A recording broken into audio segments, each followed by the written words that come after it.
Rencontre habituelle avec la DIRPA et la presse. Au centre de la rencontre, le point des opérations menées par les forces armées maliennes le mois passé. Il en ressort que ce mois de juin a été un peu plus calme comparativement au mois de mai. Abdoulaye Sako. Les forces armées maliennes maintiennent le cap sur le terrain.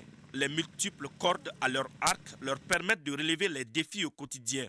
En plus de leur action civilo-militaire durant le mois de juin, les FAMA ont assuré la sécurisation de l'opération référendaire, celle de la reprise des transports ferroviaires et continuent de veiller au bon déroulement de la biennale artistique et culturelle à Mopti.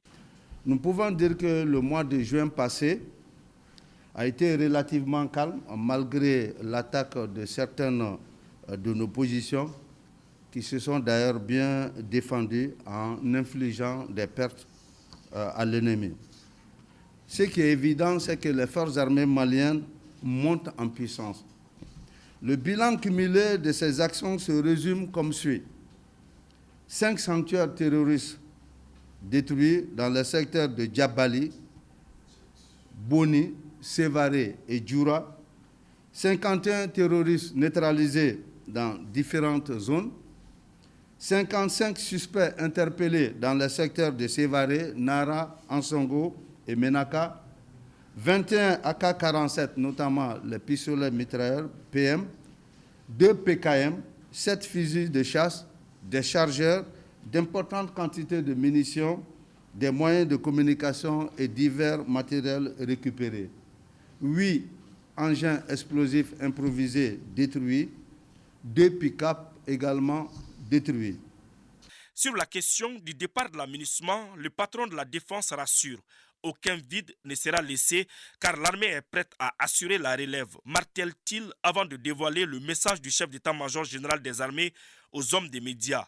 Premièrement, le chef d'état-major général des armées a instruit aux hommes, aux éléments des forces de défense et de sécurité de ne en aucun moment poser des actes ou tenir des propos désobligeants vis-à-vis de la mission et de ses personnels.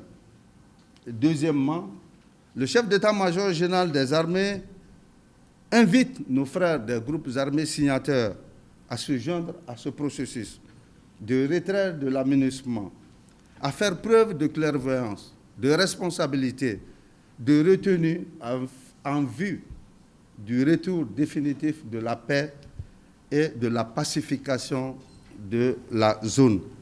Troisièmement, le chef d'état-major général des armées appelle la population au soutien des forces, à la collaboration avec les forces. Seul gage d'un Mali apaisé, réconcilié et fier de son histoire. Le chef d'état-major rassure également la population que rien ne sera de trop pour les forces pour assurer l'intégrité du territoire malien. Pour assainir la frontière Burkina Faso-Mali, une opération conjointe dénommée Capidou est à l'œuvre.